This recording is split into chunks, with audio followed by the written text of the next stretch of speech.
hello लोगोफोर खुलुमबाय दिनै बे गोदान भिडिअ फिन खेबसे आरो बयखौबो बराय हरनाय थाबाय लोगोफोर दा माइनि इलेक्शननि थाखाय जोबोर गरम आरो जोबोद दावराव दावसि सोरबा बायदिया बिपिएफ को सापर्टार खालामो सोरबा बायदिया बिजेपि को सापर्टार खालामनायखौ नुनो मोनदों दा बेखौ लानानैनो गोबां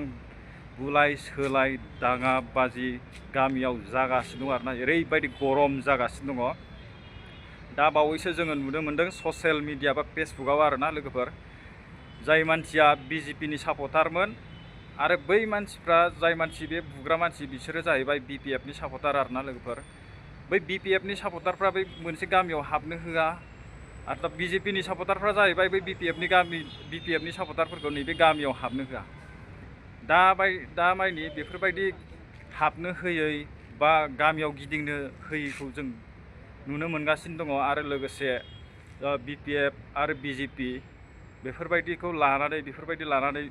बुलाय सोलाय दाङाबाजि जागासिनो दङ नैबे जाथाया जाहैबाय शनितपुर हालामनि धेकियाजुलिनि सिङाव थानाय मोनसे गामियाव जादों आरोना लोगोफोर मानो होनबा बे गामियाव जानाया जाहैबाय बिजेपि खायसे सापर्टार दंमोन आरो लोगोसे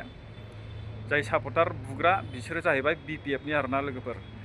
बेनिखायनो आं बयखौबो खावलायो इलेक्शन सफैबा मानो इसां गरम दावराव दावसि मानो जायो आरोना इलेक्शन सफैबाय जितिया भट सफैबाय जितिया गावबा गाव गोसो जाय मानसिया जेनेबा सरकारखौ मोजां सलायगोन जाय मानसिया सरकारखौ मोजां दैदेनलांगोन जोंबो बेनोसो होनानै जोंबो भटखौ देरहासार खालामहोगोन नालाय बेफोरबायदि बुलाय सोलाय गावजों गाव बर'जों बर'नो बुलाय सोलाय जानानै बुथारलायनाय बेफोरबायदि जानाया जोबोद गाज्रि आरोना लोगोफोर गोबां भिडिअ भाइरेल जागासिनो दङ दा इलेक्शननि खाथिखाय सोरबा बायदिया लामा ससेयाव बेंसनानै सोरबा बायदिनि पार्टिनि गारिफोरखौहाय बेफोरबायदि अन्थाइजों खुबैख्रुबनाय देख्रुबनाय बुख्रुबनाय बेफोरबायदि गोबां नुनो मोनगासिनो दं आरोना लोगोफोर बेबायदि जानाङा मानो होनबा इलेक्शना जाबाय जितिया बयबो जाय मानसिफ्रा जाय सरकारखौहाय सापर्ट खालामो जाय सरकारा मोजां सलायो मोजां दैदेनलाङो जाय सरकारा बेखौसो भट होनानै देरहाहोगोन नालाय पाब्लिकफ्राबो मानो होनबा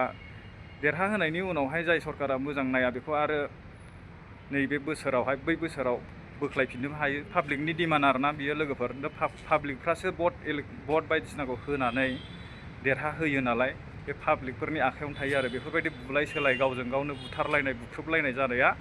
जोबोद गाज्रि आरोना लोगोफोर नोंथांमोना भिडिअखौ नायनानै लाबानो जाबाय आरो लोगोसे शेयार खालाम साबस्क्राइब खालाम आंनि चेनेलखौहाय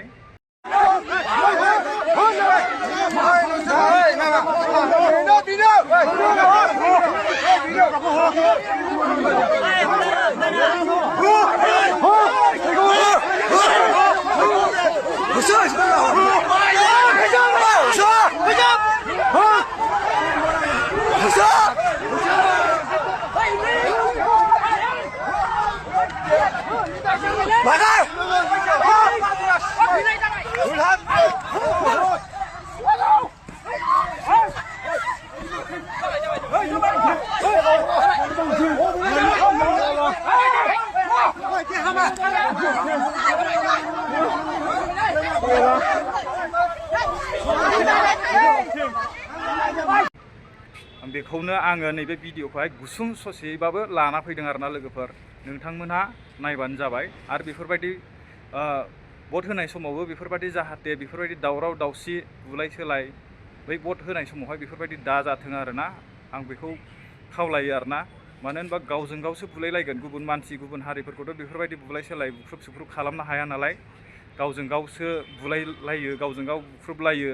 दा सोरबा गावजों गावनो सोरनिबा गारिनो बेफोरबायदि बुख्रुबलायनाय